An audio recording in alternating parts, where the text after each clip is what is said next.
بسم الله الرحمن الرحيم. ألف لام را تلك آيات الكتاب المبين إنا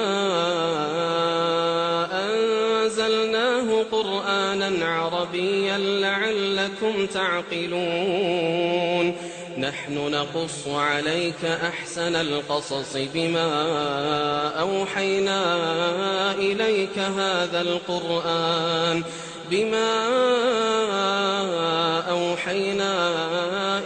هذا القرآن وإن كنت من قبله لمن الغافلين إذ قال يوسف لأبيه يا أبت إني رأيت 11 كوكبا والشمس والقمر رأيتهم لي ساجدين قال يا بني لا تقصص رؤياك على إخوتك فيكيدوا لك كيدا إن الشيطان للإنسان عدو مبين وكذلك يجتبيك ربك ويعلمك من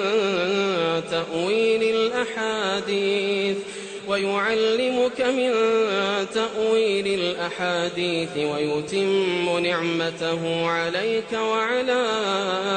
آل يعقوب كما أتمها على أبويك من قبل إبراهيم وإسحاق إن ربك عليم حكيم لقد كان في يوسف وإخوته آيات للسائلين إذ قالوا ليوسف وأخوه أحب إلى أبينا منا ونحن عصبة إن أبانا لفي ضلال مبين اقتلوا يوسف أو اطرحوه أرضا يخل لكم وجه أبيكم وتكونوا من بعده قوما صالحين قال قائل منهم لا تقتلوا يوسف وألقوه في غيابة الجب يلتقطه بعض السيارة إن كنتم فاعلين قالوا يا أبانا ما لك لا تأمنا على يوسف وإنا له لناصحون أرسله معنا غدا يرتع ويلعب وإنا له لحافظون قال إني ليحزنني أن تذهبوا به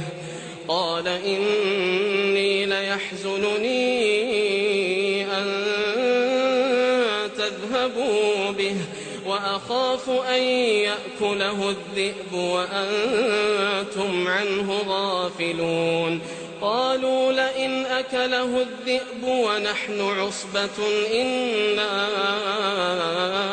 إذا لخاسرون فلما ذهبوا به وأجمعوا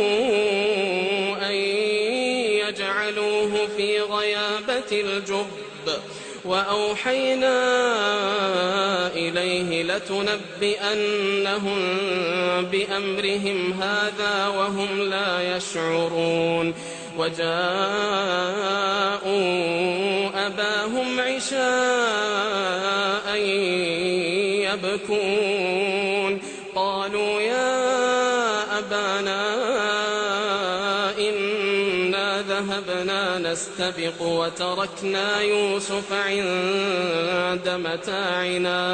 وتركنا يوسف عند متاعنا فأكله الذئب وما أنت بمؤمن لنا ولو كنا صادقين وجاءوا على قميصه بدم كذب قال بل سولت لكم أنفسكم أمرا فصبر جميل والله المستعان على ما تصفون. وجاءت سيارة فأرسلوا واردهم فأدلى دلوه قال يا بشرى هذا غلام وأسروه بضاعة والله عليم بما يعملون وشروه بثمن بخس دراهم معدودة وكانوا فيه من الزاهدين. وقال الذي اشتراه من مصر لامرأته أكرمي مثواه عسى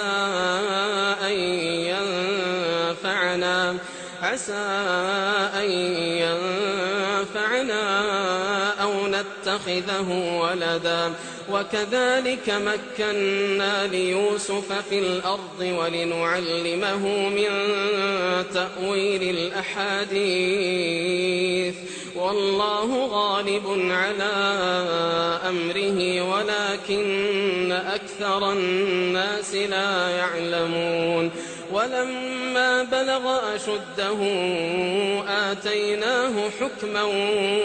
وعلما وكذلك نجزي المحسنين. وراودته التي هو في بيتها عن نفسه وغلقت الأبواب وقالت هيت لك قال معاذ الله إنه ربي أحسن مثواي إنه لا يفلح الظالمون. ولقد همت به وهم بها لولا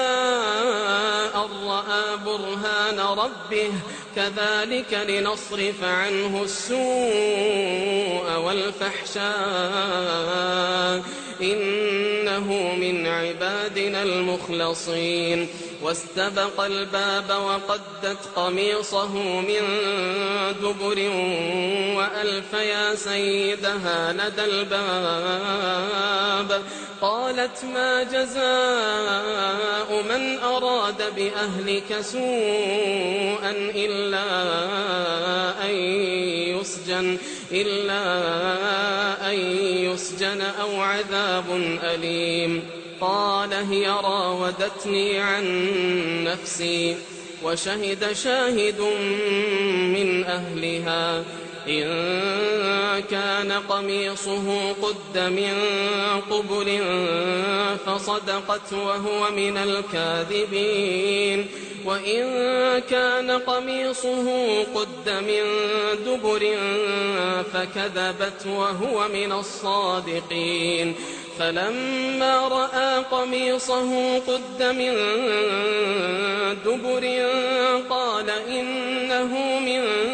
كيدكن إن كيدكن عظيم. يوسف أعرض عن هذا واستغفري لذنبك إنك كنت من الخاطئين. وقال نسوة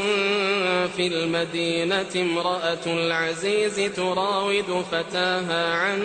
نفسه قد شغفها حبا إنا لنراها في ضلال مبين. فلما سمعت بمكرهن أرسلت إليهن وأعتدت لهن وأعتدت لهن متكأ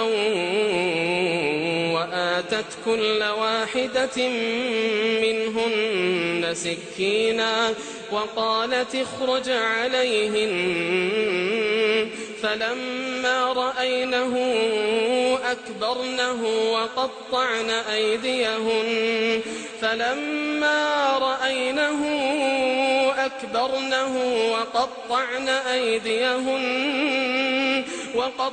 أيديهن وقلن حاش لله ما هذا بشرا إن هذا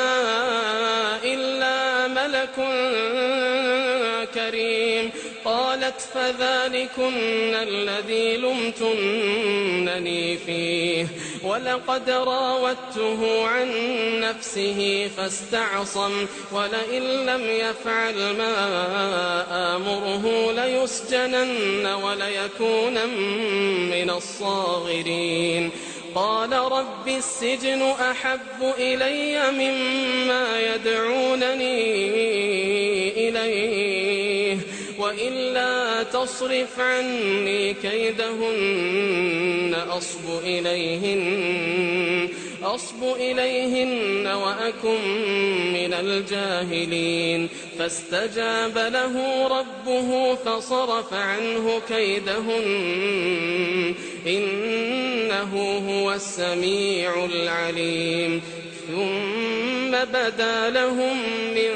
بعد ما رأوا الآيات ليسجننه حتى حين. ودخل معه السجن فتيان قال أحدهما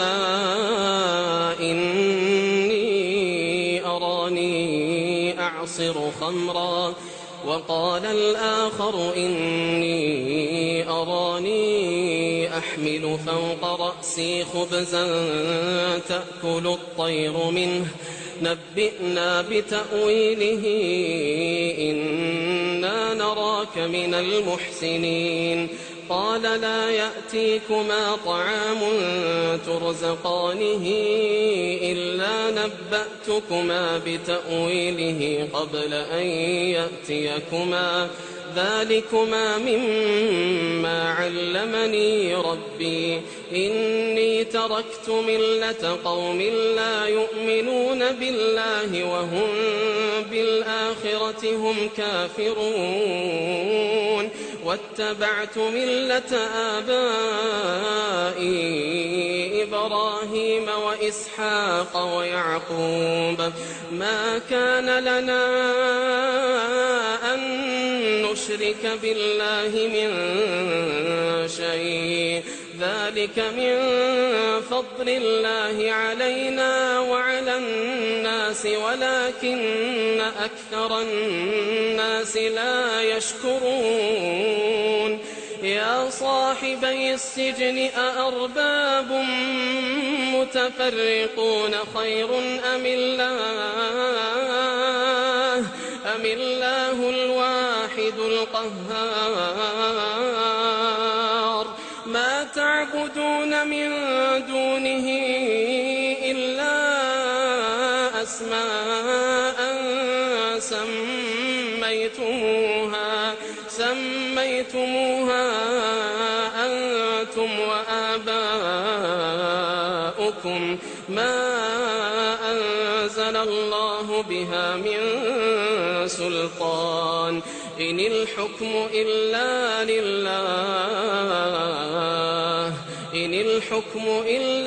لله أمر أن لا تعبدوا إلا إياه ذلك الدين القيم ولكن أكثر الناس لا يعلمون. يا صاحبي السجن أما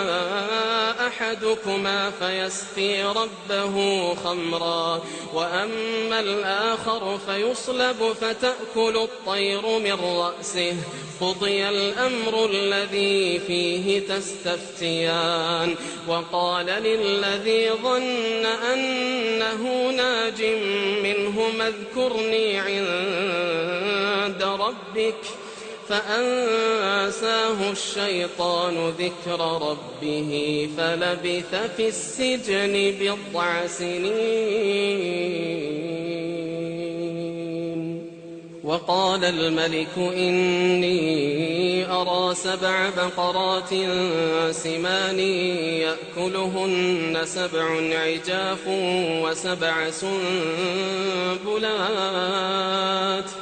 وسبع سنبلات خضر وأخر يابسات يا أيها الملأ أفتوني في رؤياي إن كنتم للرؤيا تعبرون قالوا أضغاث أحلام وما نحن بتأويل الأحلام بعالمين. وقال الذي نجا منهما وادكر بعد أمة أنا أنبئكم بتأويله فأرسلون يوسف أيها الصديق أفتنا في 7 بقرات سمان يأكلهن 7 عجاف و7 سنبلات خضر وأخر يابسات لعلي أرجع إلى الناس لعلهم يعلمون. قال تزرعون 7 سنين دأبا فما حصدتم فذروه في سنبله إلا قليلا مما تأكلون ثم يأتي من بعد ذلك 7 شداد يأكلن ما قدمتم لهن إلا قليلا مما تحصنون ثم يأتي من بعد ذلك عام فيه يغاث الناس وفيه يعصرون. وقال الملك ائتوني به فلما جاءه الرسول قال ارجع إلى ربك فاسأله ما بال النسوة اللاتي قطعن أيديهن إن ربي بكيدهن عليم. قال ما خطبكن إذ راوتن يوسف عن نفسه قلن حاش لله ما علمنا عليه من سوء. قالت امرأة العزيز الآن حصحص الحق أنا راودته عن نفسه وإنه لمن الصادقين. ذلك ليعلم أني لم أخنه بالغيب وأن الله لا يهدي كيد الخائنين. وما أبرئ نفسي إن النفس لأمارة بالسوء إلا ما رحم ربي إن ربي غفور رحيم. وقال الملك ائتوني به أستخلصه لنفسي فلما كلمه قال إنك اليوم لدينا مكين أمين. قال اجعلني على خزائن الأرض إني حفيظ عليم. وكذلك مكنا ليوسف في الأرض يتبوأ منها حيث يشاء نصيب برحمتنا من نشاء ولا نضيع أجر المحسنين. ولأجر الآخرة خير للذين آمنوا وكانوا يتقون. وجاء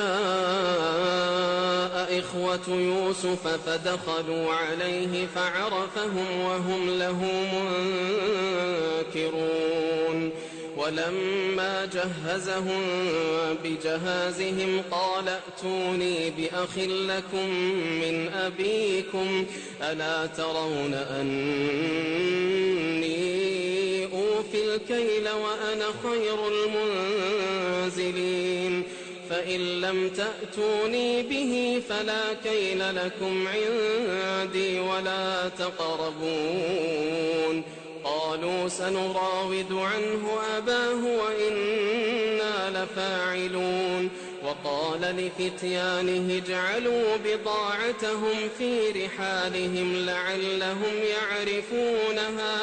لعلهم يعرفونها إذا انقلبوا إلى أهلهم لعلهم يرجعون. فلما رجعوا إلى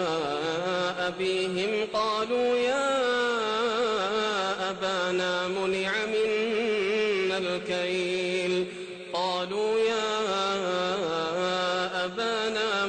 منا الكيل فأرسل معنا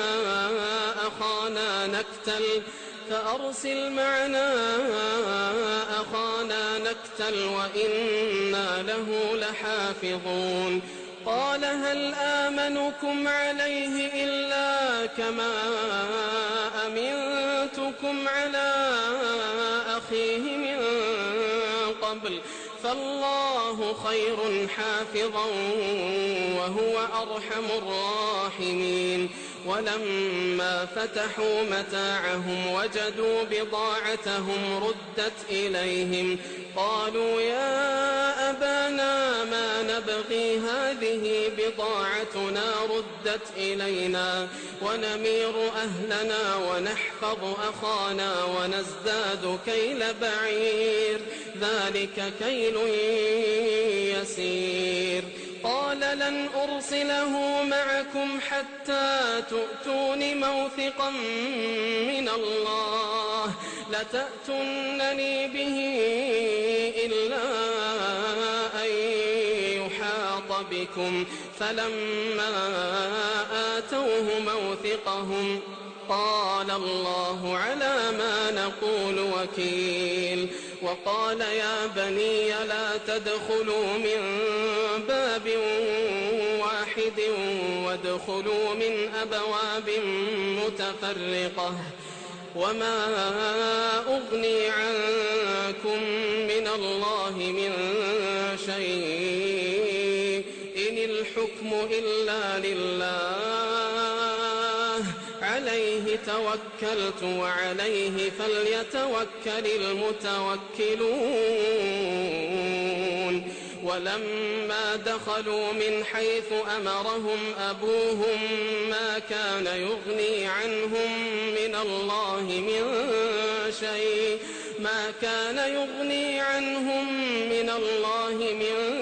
شيء إلا حاجة في نفس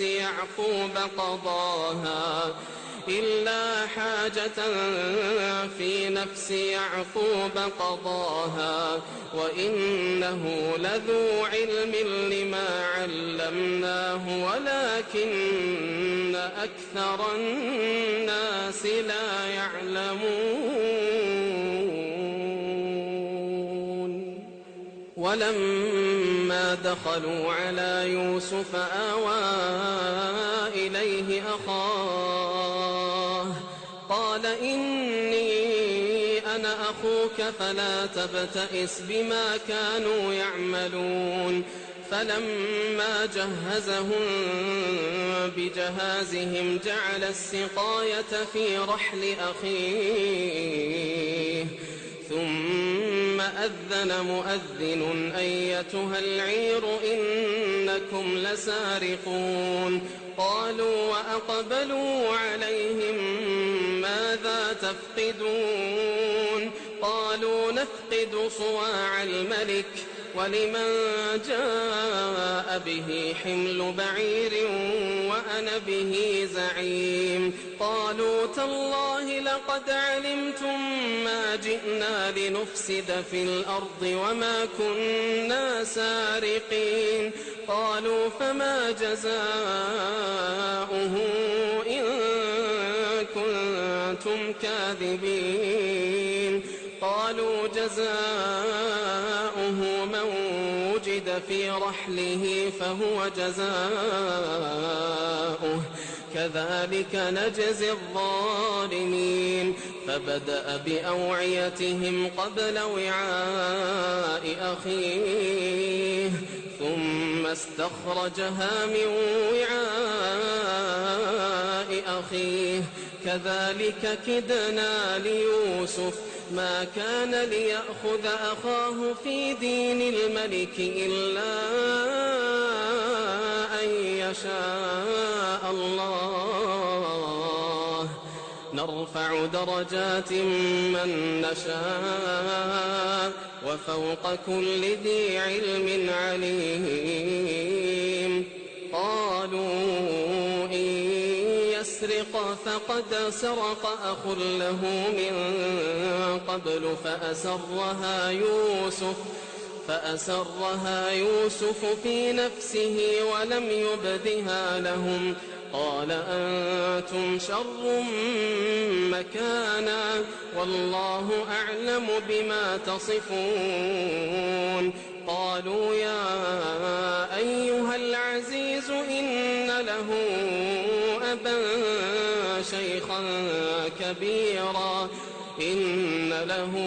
أبا شيخا كبيرا فخذ أحدنا مكانه إنا نراك من المحسنين قال معاذ الله أن نأخذ إلا من وجدنا متاعنا عنده إنا إذا لظالمون فلما استيئسوا منه خلصوا نجيا قال كبيرهم ألم تعلموا أن أباكم قد أخذ عليكم موثقا من الله ومن قبل ما فرطتم في يوسف فلن أبرح الأرض حتى يأذن لي أبي أو يحكم الله لي وهو خير الحاكمين ارجعوا إلى أبيكم فقولوا يا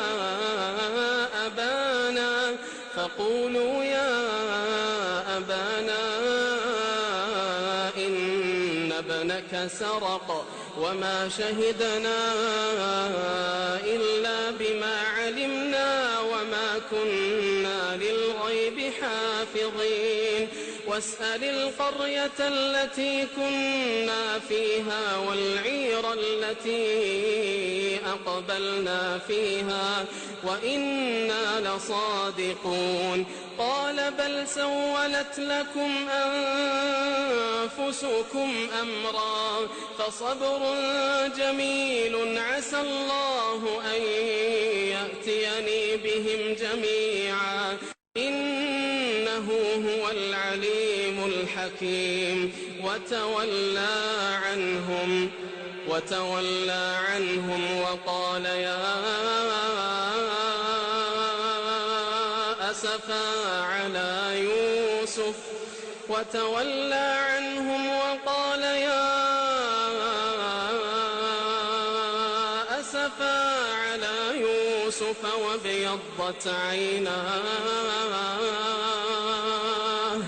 وابيضت عيناه من الحزن فهو كظيم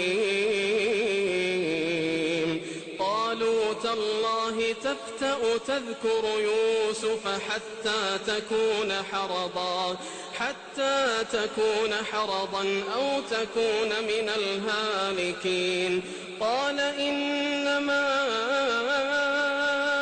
أشكو بثي وحزني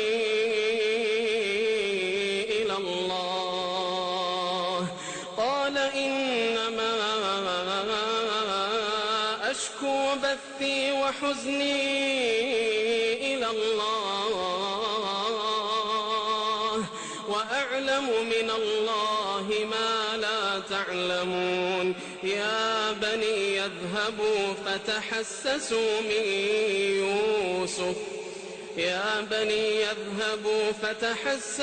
من يوسف وأخيه ولا تيأسوا من روح الله إنه لا ييأس من روح الله إلا القوم الكافرون فلما دخلوا عليه قالوا يا أيها العزيز مسنا وأهلنا الضر وجئنا ببضاعة مزجاة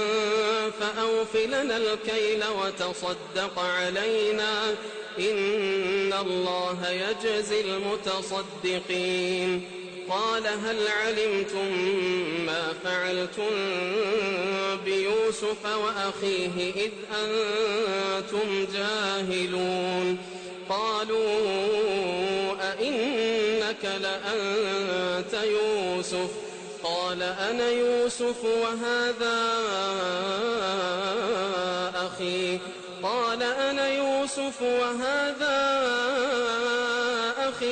قد من الله علينا إنه من يتق ويصبر فإن الله لا يضيع أجر المحسنين قالوا تالله لقد آثرك الله علينا وإن كنا لخاطئين قال لا تثريب عليكم اليوم يغفر الله لكم وهو أرحم الراحمين اذهبوا بقميصي هذا فألقوه على وجه أبي يأت بصيرا وأتوني بأهلكم أجمعين ولما فصلت العير قال أبوهم إني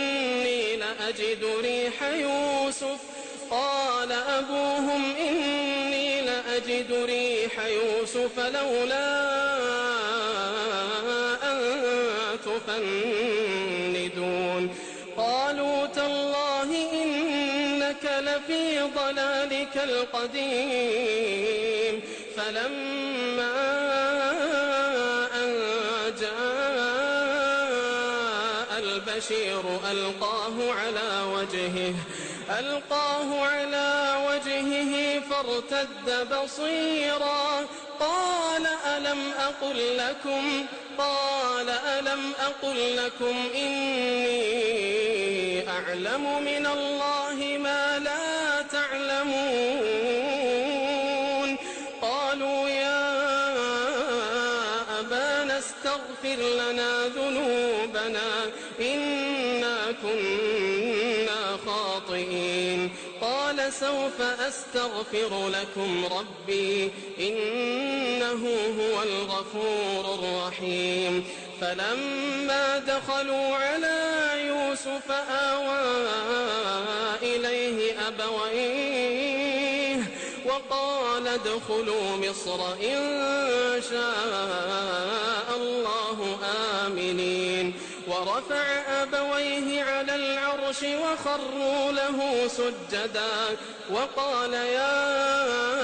أبت هذا تأويل رؤياي من قبل قد جعلها ربي حقا وقد أحسن بي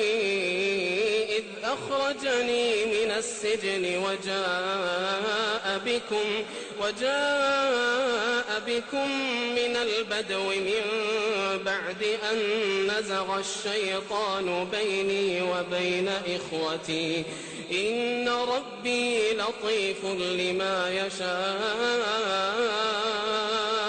إنه هو العليم الحكيم رب قد آتيتني من الملك وعلمتني من تأويل الأحاديث الحديث وعلمتني من تأويل الأحاديث فاطر السماوات والأرض أنت ولي في الدنيا والآخرة توفني مسلما وألحقني بالصالحين ذلك من أنباء الغيب نوحيه إليك وما كنت لديهم إذ أجمعوا أمرهم وهم يمكرون وما أكثر الناس ولو حرصت بمؤمنين وما تسألهم عليه من أجر إن هو إلا ذكر للعالمين وكأين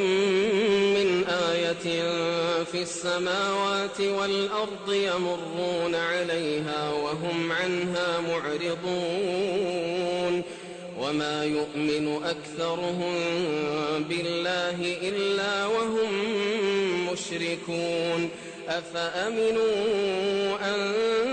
تأتيهم غاشية من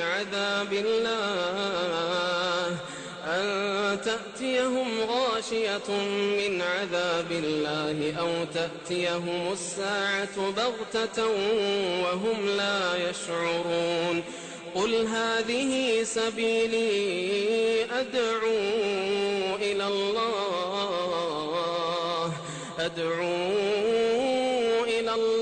على بصيرة أنا ومن اتبعني وسبحان الله وما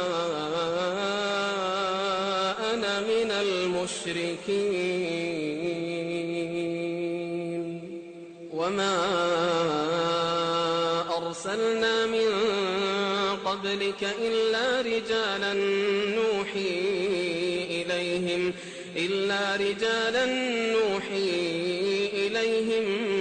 من أهل القرى أفلم يسيروا في الأرض فينظروا كيف كان عاقبة الذين من قبلهم ولدار الآخرة خير للذين اتقوا أفلا تعقلون حتى إذا استيأس الرسل وظنوا أنهم قد كذبوا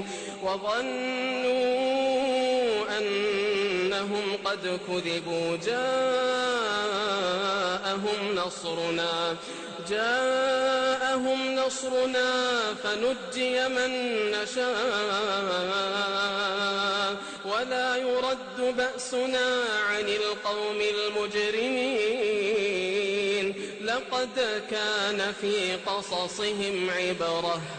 لقد كان في قصصهم عبرة لأولي الألباب ما كان حديثا يفترى ولكن تصديق الذي بين يديه وتفصيل